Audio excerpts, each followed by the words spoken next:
Bom dia, eu sou a Letícia. Eu sou a Jamile. Eu sou a Isadora. Eu sou a Ana Júlia. Nós somos o 2D e vamos apresentar uma videoaula sobre Propriedades coligativas das soluções. Osmose é sempre que a água vai entrar ou sair da célula para tentar dissolver o excesso de soluto. A função da osmose é ser o transporte de solvente do meio que está menos concentrado, denominado hipotônico, para o meio mais concentrado, hipertônico. Isso é o contrário da difusão. Esse é o nosso exemplo de célula. Seu meio interno está superconcentrado em relação ao meio externo. Neste caso, a membrana plasmática não é permeável ao soluto. A função do solvente é dissolver o soluto. Sendo assim, a água que está na parte externa vai entrar na célula e dissolver o soluto concentrado.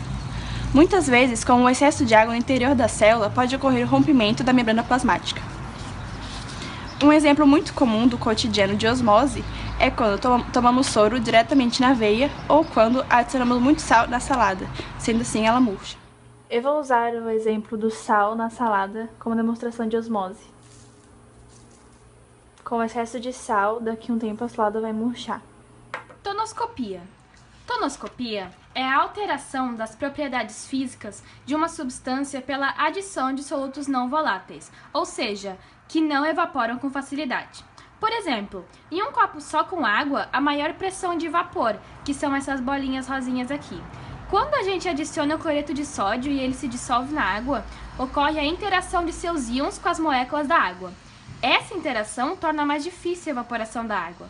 E como a evaporação foi dificultada, terá menos vapor de água no recipiente, que causará uma diminuição da pressão máxima de vapor e, consequentemente, menos água evaporando. Ou seja, quanto maior a concentração de soluto dissolvido, menor será a pressão de vapor do solvente. Um exemplo do dia a dia de tonoscopia é quando estamos fazendo café e ele inicia sua fervura. Porém, quando adicionamos açúcar, ele para de ferver, pois as moléculas da água interagem com as moléculas do açúcar. Ebulioscopia. Ebulioscopia ou ebuliometria é o estudo da elevação da temperatura de ebulição de um solvente pela adição de um soluto não volátil. Lembrando que volátil é tudo que se pode reduzir a gás ou a vapor. Nesta panela que está sem tampa, a pressão é de 1 atm e a temperatura da água é de 100 graus Celsius. Já se colocássemos a água nessa panela que está com tampa, ou seja, na panela de pressão, teria a pressão aumentada e a temperatura também, porque existe uma relação entre elas, a pressão e a temperatura. Quanto maior a pressão, maior a temperatura. A pressão de vapor de um líquido é a pressão máxima exercida pelos seus vapores, quando se atinge a fase líquida e a gasosa. Um exemplo é a adição de sal na água para o cozimento mais rápido. O sal eleva o ponto de ebulição, o que permite a temperatura aumente e facilite o processo de cozimento dos alimentos. Um bom exemplo da ebolioscopia é que a água a 1 atm ferve a 100 graus. Porém, se quisermos que a água ferva em menos tempo, basta adicionar sal. Crioscopia. Também conhecida como criometria, a crioscopia estuda a diminuição do ponto de congelamento de um líquido causado pelo soluto não volátil.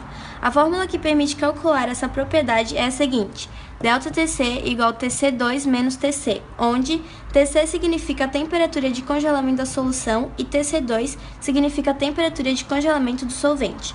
A crioscopia pode ser explicada assim: quando se adiciona um soluto não volátil a um solvente, as partículas desse soluto dificultam a cristalização do solvente, dando origem à propriedade descrita. Por exemplo, o ponto de congelamento da água pura é superior ao da poluída, porque a água poluída possui partículas não voláteis que dificultam o congelamento deste líquido. Já a água purificada, isenta de qualquer corpo estranho, chega à cristalização mais rapidamente. Um bom exemplo de onde podemos encontrar a crioscopia é no mar, pois geralmente a água congela a 0 graus, que é a fusão, mas no mar isso não acontece, pois há sal. Por isso, onde há excesso de neve, caminhões passam jogando sal na rua.